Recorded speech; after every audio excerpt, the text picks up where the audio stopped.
নমস্কার সুপ্রিয় দর্শকবৃন্দ, আশা করি আপনারা সবাই ভালো আছেন।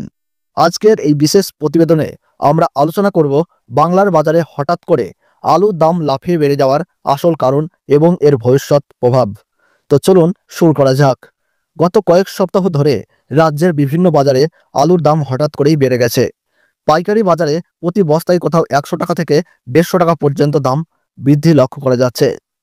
জুন জুলাই মাসে যেখানে প্রতি কুইন্টাল আলুর দাম তুলনামূলকভাবে কম ছিল, সেখানে এখন সেই দাম অনেকটাই বেড়ে গিয়েছে। দীর্ঘদিন দাম কম থাকায় কৃষক ও আলু সংরক্ষণকারীরা ক্ষতির মুখে পড়েছিলেন। এখন দাম বাড়ায় তারা কিছুটা স্বস্তি পেয়েছেন। তবে প্রশ্ন হলো, কেন হঠাৎ করে এই দাম বৃদ্ধি? বিশেষজ্ঞদের মতে এই দাম বৃদ্ধির পিছনে প্রধান ভূমিকা রেখেছে ভারী ও অতি ভারী বৃষ্টিপাত এবং প্রাকৃতিক দুর্যোগ। রাজ্যের একাধিক জেলায় টানা ভারী বৃষ্টির ফলে বহু ফসলের ক্ষতি হয়েছে। আলুর সরবরাহ কমে যাওয়ায় চাহিদা যোগানের ভারসাম্য নষ্ট হয়েছে, আর সেখান থেকেই দামের উত্থান। আবহাওয়া দপ্তরের সর্বশেষ পূর্বাভাস অনুযায়ী আগস্টের শেষের দিকে বঙ্গোপসাগরে একটি গভীর নিম্নচাপ তৈরি হওয়ার সম্ভাবনা রয়েছে। যদি এই পূর্বাভাস সত্যি হয়, তাহলে পশ্চিমবঙ্গ, ঝাড়খণ্ড, বিহার, উড়িষ্যা, আসাম ও বাংলাদেশে অতি ভারী বৃষ্টি হতে পারে। ফসল, গোডাউন, হিমঘর ও পরিবহন ব্যবস্থায় বড়সড় ক্ষতি হতে পারে। এর ফলে আলুর দাম আরও বাড়তে পারে। বড় বড় আলু সংরক্ষণকারীরা এখন এই দুই ধাপে কাজ করছেন। কিছু আলু এখনই বিক্রি করে খরচের টাকা তুলে নিচ্ছেন এবং বাকি আলু মজুত রেখে ভবিষ্যতে বেশি দামে বিক্রি করার আশায় রয়েছেন।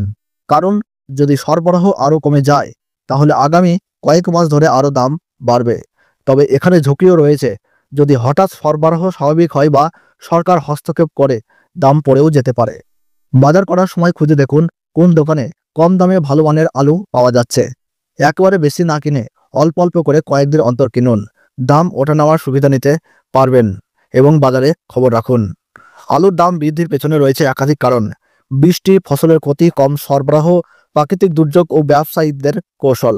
আমরা ক্রেতারা সচেতন হলে এবং ব্যবসায়ীরা সঠিক সিদ্ধান্ত নিলে বাজার কিছুটা হলেও স্থিতিশীল হতে পারে। বন্ধুরা, এই বিষয়ে আপনার মতামত নিচে কমেন্ট বক্সে জানাতে ভুলবেন না। ভিডিওটি ভালো লাগলে লাইক করুন, আর আপনার জেলার আলুর বাজার দর জানতে চাইলে কমেন্ট বক্সে জেলার নামটি লিখে জানান। প্রতিদিন আলুর বাজার দর ও আপডেট পেতে আমাদের ইউটিউব চ্যানেলটি সাবস্ক্রাইব করে পাশে থাকা বেল আইকনটি প্রেস করে রাখুন। তাহলে দেখা হচ্ছে আলুর বাজারের পরের আপডেটে। ধন্যবাদ।